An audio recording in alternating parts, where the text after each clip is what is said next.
Guinness World Records just reinstated the world records previously held by Billy Mitchell in PacMan and Donkey Kong following an independent investigation.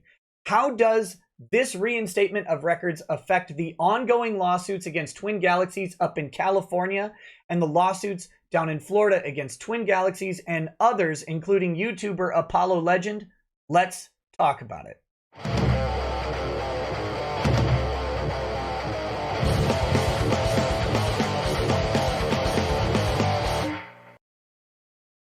Hey, what's up, guys? Welcome to Lawsplaining the Interwebs. I'm your host, Nick Rekieta of Rekieta Law, a small law firm in central Minnesota. And there's big news today for Billy Mitchell as Guinness World Records has reinstated his previously revoked world records. Now, Billy Mitchell, if you'll remember, has ongoing lawsuits against Twin Galaxies, which is a video game world record book, as well as other people, including YouTuber Apollo Legend. The pending case against Twin Galaxies has been going on since 2018 up in California, is actually in the pretrial motion stage where they are trying to dismiss the lawsuit as what's called a SLAP, or a strategic lawsuit against public participation. Basically, their assertion is that Billy Mitchell's lawsuit only serves to curb their free speech rights, that it doesn't have any actual basis in law and it is meritless, but he's only using it to cause them financial harm and to put them through the trouble of doing a lawsuit to prevent them from saying things he doesn't like. That's the assertion they're making by filing their SLAP dismissal motion.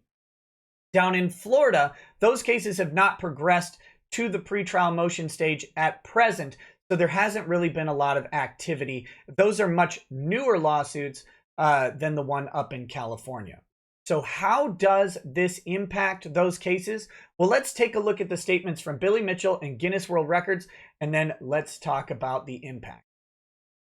All right, so this is from Billy Mitchell earlier today. Ladies and gentlemen, Guinness World Records has officially announced the full reinstatement of my PacMan and Donkey Kong records as a result of an independent, fair, and unbiased investigation.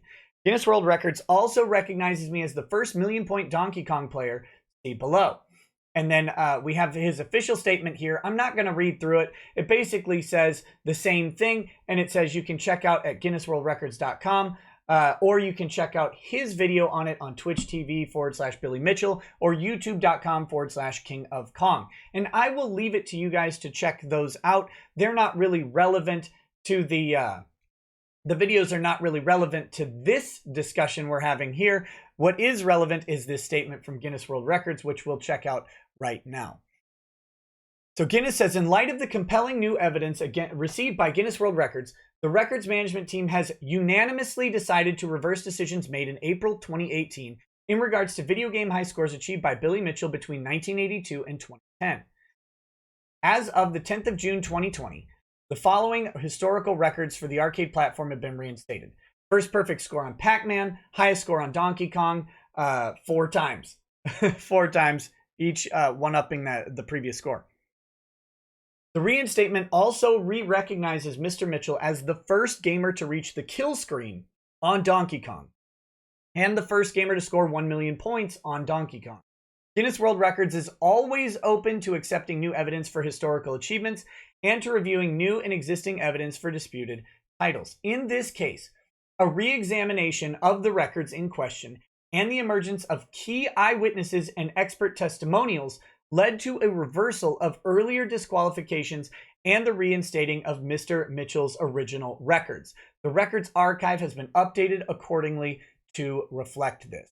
Now, how does this impact Twin Galaxies? That's a very good question. On the surface, it doesn't. Initially, it doesn't mean anything. Twin Galaxies world records are not bound to the world records of the Guinness World Records book. There's no necessary tie between the two. If he's recognized by Guinness, he does not have to be recognized by Twin Galaxies.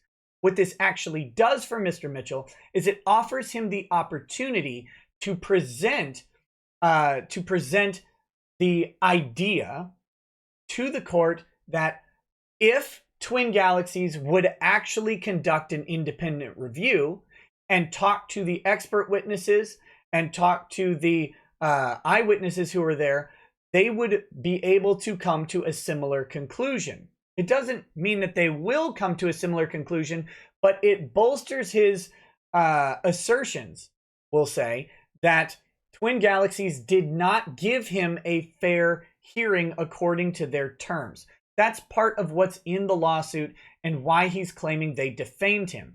Billy Mitchell is a public figure. He is self-admittedly a public figure, and it's really hard to question that he is one. So any statements that are defamatory against him have to be made with something called actual malice. Actual malice is knowledge of falsity or a reckless disregard for the truth.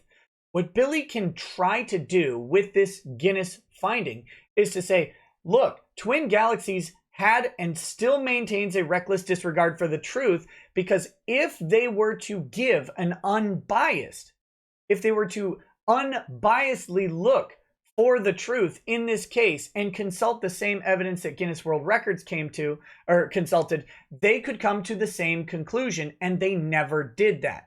And interestingly, Twin Galaxies has basically said that they did not review the expert testimony and evidence that is inferredly given to Guinness World Records here. Because as they described in their motion, they went through what's, a sort of open forum process for people to submit evidence either for or against the records that Billy held.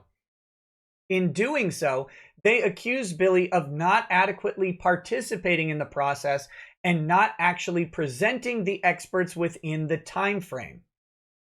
That's part of their argument, and that informs the reasoning for them making their initial determinations and their statements. And that's going to be the continued defense of Twin Galaxies. They're going to say, no, we did our review, and our review had the opportunity for Mr. Mitchell to go ahead and present this evidence, and he refused to do so. That will be their argument. Billy's argument will say something along the lines of, he'll probably disagree with their characterization of the investigation and the fairness of it, but he will say, even if that's true, they continue their defamation and continue the damage to my character by refusing to consider the evidence now, and this evidence is obviously compelling. Will this win him the lawsuit? I don't know. It's impossible to say at this point. Will this help him survive the pretrial dismissal motion up in California? Possibly. This is actually a pretty big game changer for him in that way, because now you have someone outside of the lawsuit reviewing the evidence who has a vested interest in record keeping. I mean, that's their actual entire business model.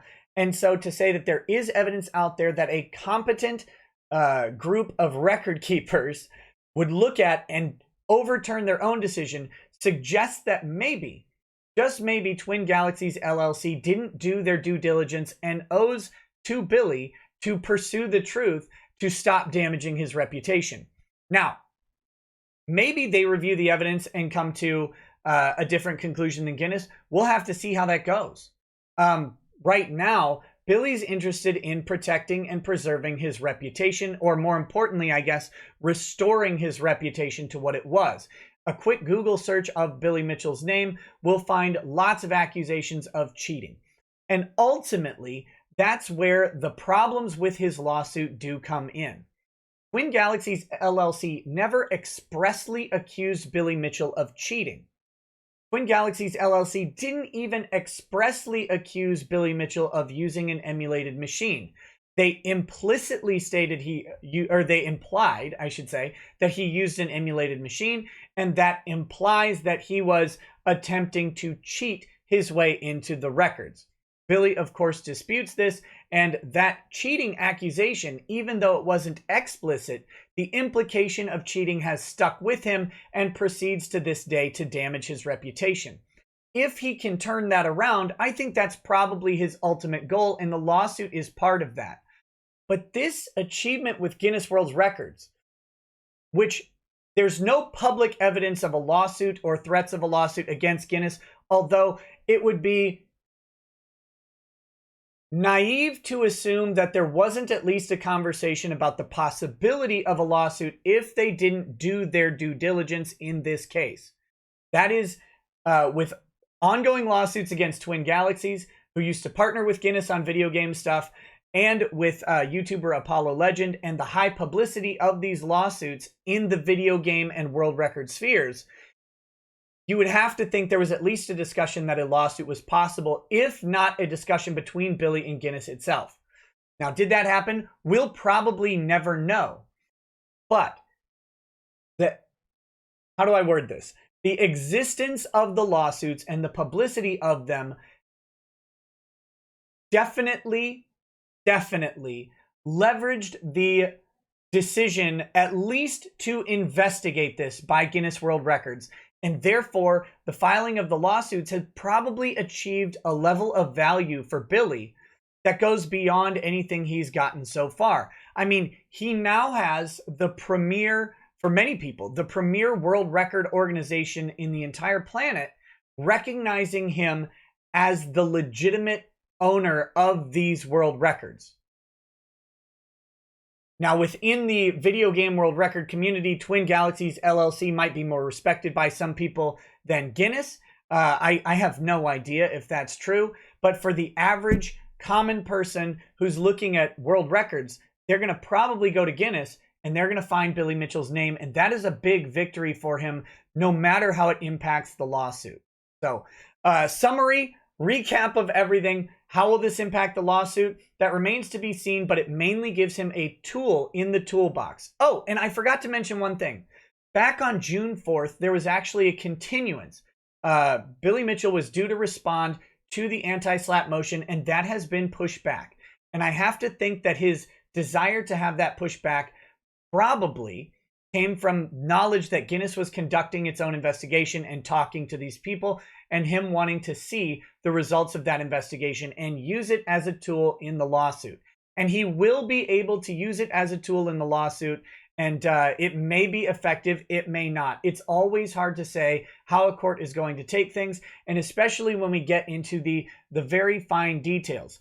Does Guinness reinstating the world records change whether or not the statements made by Twin Galaxies were defamatory? No. It doesn't change that.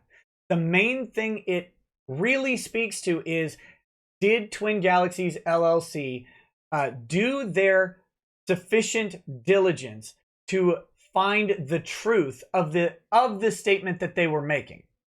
That's the question. Now, all of the other elements of defamation that come about, those all are unanswered by this Guinness World Records question. The only thing we know is that he can argue that some independent record-keeping group, and a well-respected one, has looked at evidence that is presumably available to Twin Galaxies, and they came to the conclusion that the records are legitimate. Twin Galaxies now has to overcome the notion that they're disregarding the truth of the legitimacy of the records. So we'll have to see how that plays out in court. It should make for some interesting filings. I'll be watching to see when those filings pop up, and hopefully we'll get to see some interesting legal stuff taking place in this sphere. All right, guys, I hope you found this video educational or enlightening, or at least challenged some notions of how you think the lawsuits are going, or something of value. If you did, please like and subscribe and share the video. Thank you so much for watching. I hope you have a great day. Peace. Peace.